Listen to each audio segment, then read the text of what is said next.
আমি খুব অভিভূত হয়েছি। তখন আমাকে বলেছিল এখানে আসার জন্য,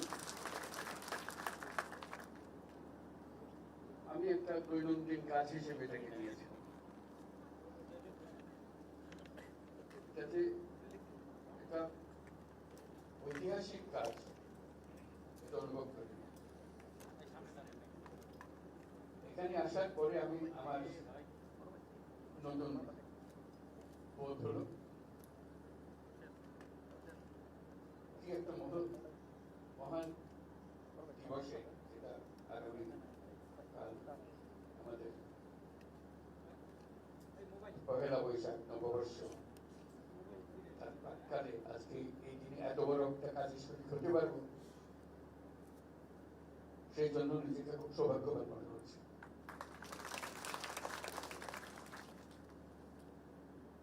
আর নিজেকে অপরাধী বোধ করছি,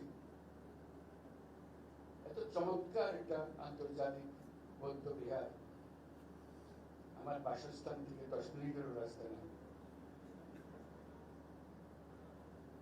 আমার অনেক বয়স হয়েছে, কোনোদিন দেখা হয়নি এত চমৎকার একটা বৌদ্ধ বিহার। না দেখলে জানতে পারতাম না এত সুন্দর একটা ঐতিহাসিক জায়গা এখানে আছে, যেটা দেশের সব মানুষের জায়গার একটা জায়গা হতে পারত শ্রদ্ধা নিবেদনের জন্য। আমাদের সেটা হয়ে ওঠে। আমি অভিনন্দন জানাই সেনাবাহিনীকে, তারা স্বতঃস্ফূর্তভাবে এই দায়িত্ব গ্রহণ করেছে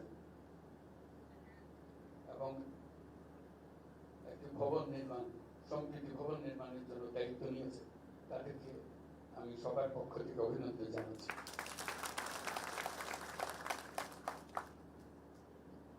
যেটুকু দেখেছি ইতিমধ্যে যেটা আছে অত্যন্ত হৃদয়গ্রাহী, আবেগ আপ্লুত করে এরকম একটা জিনিস। শুধু এটা বৌদ্ধদের ধর্মীয় স্থান হবে সেটা একটা খণ্ডিত অ্যাটিটিউড। দেশের সকল মানুষের ইতিহাসের অংশ।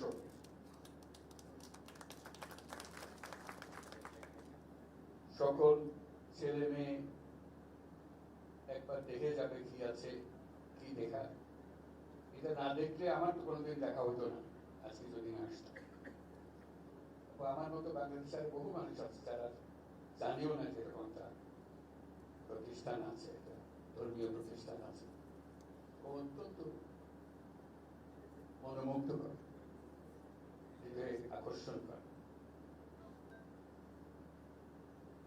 আজকে আমরা যারা এখানে উপস্থিত আছি যারা সবাই বয়স্ক মানুষ, আমরা অনুভব করছি যে আমরা এসব অনুষ্ঠান আমাদের ছেলে মেয়েদেরকে সঙ্গে নিয়ে করতে পারি না, কারণ তারাই তো এটাকে ধারণ করবে। আজকের অনুষ্ঠানটা মনে রাখবে যে তিনি তো হয়েছে আমাদের, আমি উপস্থিত ছিলাম। আশা করি এরকম অনুষ্ঠানে আমরা ভবিষ্যতে শুধু আপনাদের নিজেদের ছেলে মেয়ে না, বাংলাদেশের অন্যান্য ছেলে মেয়েদেরকে নিয়ে আসা, এটা আমাদের ঐতিহ্যের একটা অংশ। সম্প্রতি চীন গিয়েছিলাম, প্রায় প্রত্যেকটা সভাতে আমি উল্লেখ করেছি অতীশ দীপঙ্করের কথা এবং কিভাবে বৌদ্ধ ধর্ম এখান থেকে বাংলাদেশ থেকে চীনে গিয়েছে, সেগুলো তাদেরকে বলছি। কিন্তু নিজে আর কোনোদিন অতীশ দীপঙ্করের বাড়িও যায়নি, তার অবদানের সম্বন্ধে কারো খোঁজ খবরও নিই না। শুধু বলেছি অতীশ দীপঙ্করের মনাস্ক্রিপ্ট চীনের বিভিন্ন মনাস্ট্রিতে ছড়িয়ে আছে, সেগুলো সংগ্রহ করার কথা বলেছি। এই যে দুরকম ভূমিকা, নিজের দেশের মানুষ অতীশ দীপঙ্কর কেন গিয়েছিল,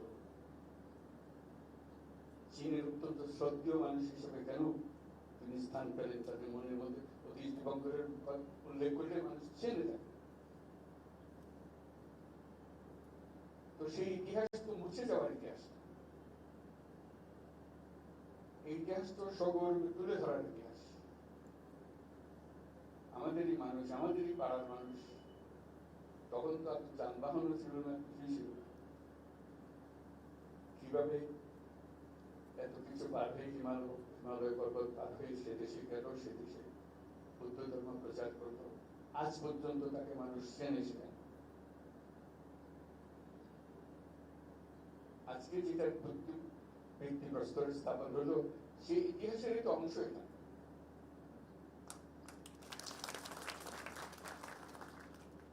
কাজে আমি সেনাবাহিনীর যারা ডিজাইন করেছে, যারা এটা পিছনে মনোযোগ দিয়েছে, তাদের ট্যালেন্ট এখানে কন্ট্রিবিউট করেছে, তাদের সবাইকে অভিনন্দন জানাচ্ছি। তারা সবাই একটা ঐতিহাসিক কাজের সঙ্গে জড়িত। এবং এখন পর্যন্ত আমরা যা দেখছি, যখন সম্প্রীতি ভবন নির্মাণ হবে, এটার থেকে যেন বিচ্ছিন্ন হয়ে না যায়। এমন একটা ভবন করলাম যে মনে হয় না যে ইতিহাসের সঙ্গে মিল আছে। আমি দেখি নেই, আমি শুধু স্মরণ করিয়ে দিচ্ছি, এটা মহান কৃতিত্ব এবং মহান সম্মানের ব্যাপার যে আমরা যেটা করতে পারছি। কাজেই সে ঐতিহাসিক দায়িত্ব স্মরণ করে তারা করবেন। আমাদের সবার শুভেচ্ছা তাদের পেছনে রইল, যাতে করে যুগ যুগ ধরে যখনই এই সম্প্রতি ভবনে আসবে, যারা এটা তৈরি করেছিল তাদের প্রশংসা করে, কি চমৎকার ভাবে সে কনসেপচুয়ালাইজ করেছিল। আজকে আরেকটা জিনিস হলো, এটা তো অভিভূত করলাম এবং নিজের দায়িত্বের কথা মনে করলাম।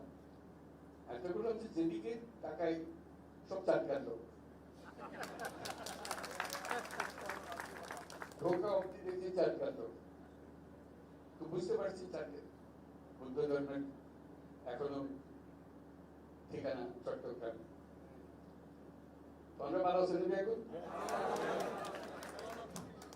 আর বারবার বই দিতে কেন স্যার কে হতা হই, নইলে তারা মন করতো না। তো খুব খুশি হলাম আপনারা দেখো ভবিষ্যতে যে একটা সুন্দর জিনিস হয়, আপনারা যে কোনো সময় কুয়াশা দেখে এক পারিবেন, দেখতে পারিবেন, বন্ধু বান্ধবের এক পারিবেন, এই দেখা যাবে ব্যাগুনের আরো বেগুনি কুয়াশা এই না দরকার। আর মিলন মেলার কথা কই, মিলন মেলাতে হঠাৎ দিল তো এন জিনিস ঘরে ঢুকতে টানিয়ানো বলি ব্যাগুনের কুয়াশা লেগে টানিয়ে। খুব খুশি হলাম আজকে ব্যাগুনের দেখা হয়ে গেল। আর কারণ লিখিত বক্তব্য আছে আমরা করে দিই।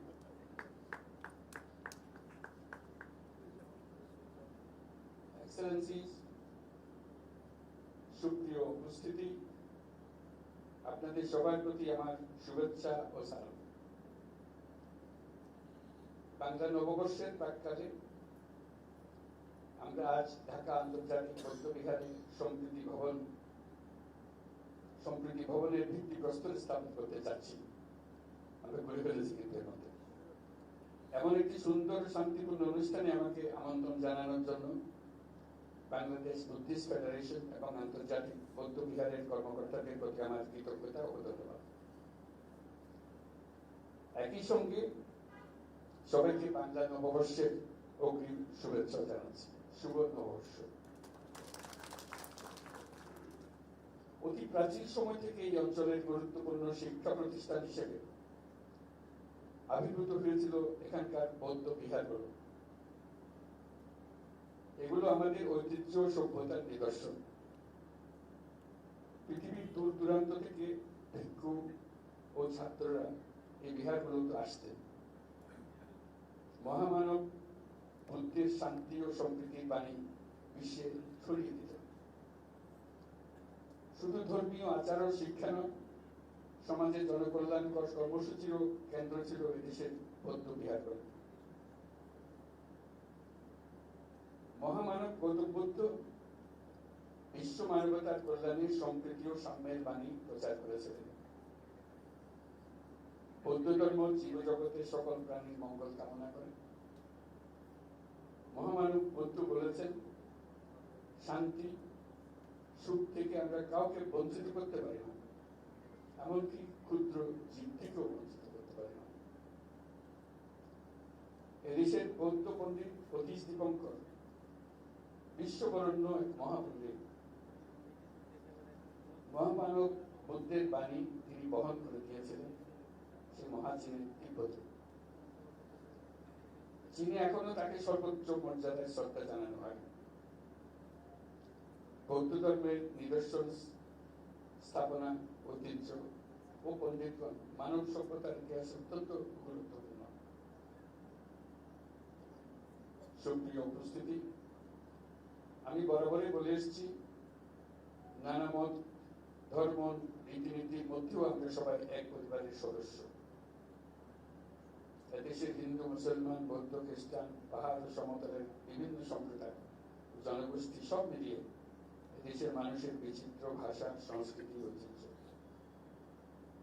আগামীকাল পহেলা বৈশাখ আমাদের এই সম্প্রীতির অন্যতম প্রতীক। প্রত্যেকে নিজ নিজ উপায়ে নিজেদের রীতি অনুযায়ী আগামীকালকে উদযাপন করব। আমরা সবাই সার্বজনীন রীতি উৎসবে অংশ নেব। আজকে আমি যেখানে আছি, এই আন্তর্জাতিক বৌদ্ধ বিহার বাংলাদেশের সাম্প্রদায়িক সম্প্রীতির অন্যতম নিদর্শন হোক। প্রতিষ্ঠার পর থেকে এটি বৌদ্ধ ধর্মাবলম্বী সহ বাংলাদেশের জাতীয় স্বার্থ সংশ্লিষ্ট বিষয়ে গুরুত্বপূর্ণ ভূমিকা পালন করে আসছে। গৌতম বুদ্ধের অহিংসা ও সাম্যের বাণীর প্রতি শ্রদ্ধা রেখে বাংলাদেশের বৌদ্ধ সম্প্রদায়ের ধর্মীয়, সামাজিক ও সাংস্কৃতিক ঐতিহ্য সংরক্ষণ এবং কারিগরি শিক্ষা সহ বিভিন্ন জনকল্যাণকর কর্মসূচি পালন করে আসছে এই বৌদ্ধ বিহার। আন্তর্জাতিক বৌদ্ধ বিহারের সম্প্রীতি ভবন বাংলাদেশের সম্প্রীতি ও মানবতার ঐতিহ্যকে ধারণ করে জাতীয় আন্তর্জাতিকভাবে গৌরবময় ভূমিকা রাখবে, এই আমার প্রত্যাশা। আমাদের সম্প্রীতি ও মানবিক মূল্যবোধের জয় হোক, বিশ্বে শান্তি বিরাজ করুক, এই কামনা করে আমার বক্তব্য শেষ করছি। সবাইকে আবারও সালাম ও নববর্ষের অগ্রিম শুভেচ্ছা জানাচ্ছি। শুভ নববর্ষ। মহান আল্লাহ আমাদের সহায়। অত্যন্ত প্রাণবন্ত ও অনুপ্রেরণাদায়ক বক্তব্যের জন্য ধন্যবাদ জ্ঞাপন করছি আজকের সম্মানিত প্রধান অতিথি, গণপ্রজাতন্ত্রী বাংলাদেশ সরকারের মাননীয় প্রধান উপদেষ্টা প্রফেসর মোহাম্মদ ইউনূস মহোদয়কে। সুপ্রিয় সুধী, আমাদের আজকের এই মহতী আয়োজন আন্তর্জাতিক বৌদ্ধ বিহারের সম্প্রীতি